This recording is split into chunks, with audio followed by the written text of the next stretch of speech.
BCL one day টুর্নামেন্টটা যতটুকু আনন্দ দিয়েছে মাঠের ক্রিকেটের দিক থেকে, ততটুকুই হতাশ করেছে নতুনদের মধ্যে, কিংবা অচেনা কোনো মুখ এমন কোনো পারফরমেন্স করেনি যেটা নিয়ে আমরা আলোচনা করতে পারি। খুবই ডিসঅ্যাপয়েন্টিং এই একটা জায়গাতে। আপনি যদি বেস্ট রান স্কোরারের 20 জন নাম দেখেন, 20 জনের মধ্যে 11 নাম্বার নামটা কার জানেন? Off spinner Naim Hasan. আপনি বোঝানো অবস্থাটা, সে বিসিএল ওয়ানডের 11 নাম্বার টপ স্কোরারদের মধ্যে, সর্বোচ্চ রান সংগ্রাহকদের মধ্যে। টপ 20-তে জাতীয় দলের পরিচিত মুখের বাইরে বা মোটামুটি পরিচিত মুখ এর বাইরে আছেন মাহফিজুল ইসলাম রবিন এবং জিশান আলম। এর মধ্যে জিশান একটা আবার 100 করেছেন। বাদবাকি নামগুলো আপনার খুব পরিচিত, চেনা। তানজিদ তামিম, নাইম শেখ, তাওহিদ হৃদয়, মাইদুল ইসলাম অঙ্কন, লিটন দাস 20 নম্বরে। সো যে টুর্নামেন্টটা থেকে আমরা নতুনদের মধ্যে থেকে কেউ উঠে আসে কিনা, দুর্দান্ত কোনো ব্যাটিং পারফরমেন্স দেখতে পারি কিনা আমরা, সেই প্রত্যাশা ছিল।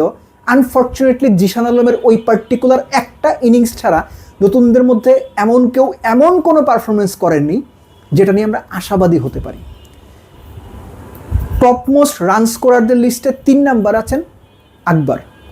আকবরের কথা আলাদা করে কেন বলছি?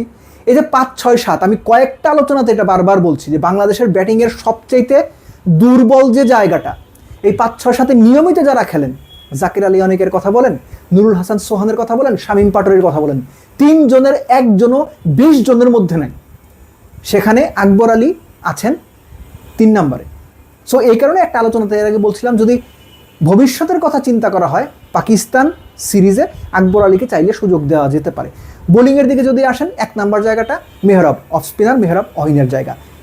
এটা দারুণ একটা ব্যাপার যে জাতীয় দলের বা পরিচিত সব বাঘা নামের এগেনস্টে খেলে তিনি 1 নাম্বার জায়গাটা দখল করে রেখেছেন। এটাই ফাইনালের আগে এখনো পর্যন্ত বোধ করি সবচাইতে আনন্দের জায়গা, তৃপ্তির জায়গা, ভালো লাগার জায়গা। বাদবাকি নামগুলো ওই ব্যাটিংয়ের মতোই আপনার খুব চেনা।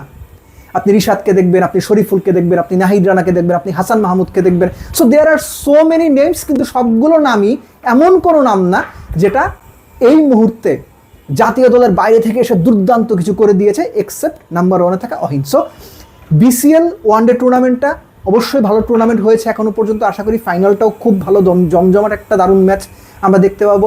অ্যাট দ্য সেম টাইম ওই যে পাইপলাইনের প্লেয়ারদের, জাতীয় দলের বা বাংলাদেশের টপ 25 বা টপ 30 প্লেয়ারের এগেনস্টে গিয়ে নিজেদের মতো করে পারফর্ম করা, যেহেতু 4টা দলের টুর্নামেন্ট হয়েছে, সেরকম কেউ সত্যিকার অর্থেই আমরা দেখতে পারিনি।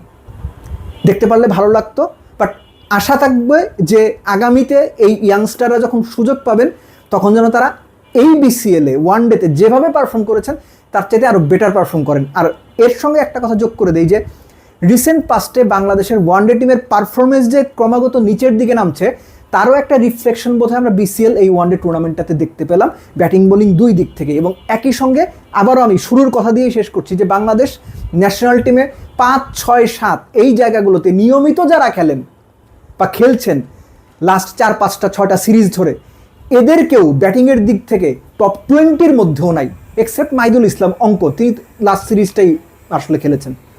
সো বাংলাদেশ ক্রিকেট বোর্ডকেও আসলে ভাবতে হবে, বাংলাদেশের 5, 6, 7 এই নাম্বারে আকবরদের মতো যারা পারফর্ম করছেন নিয়মিত, শুধু বিসিএল না এর আগেও করেছেন, তাদেরকে আসলে সুযোগ দেওয়ার সময় হয়েছে কিনা। আর এখনও যদি সুযোগ দিতে না চান, তাহলে আসলে কবে সুযোগ দেবেন আপনারাই ভালো জানেন।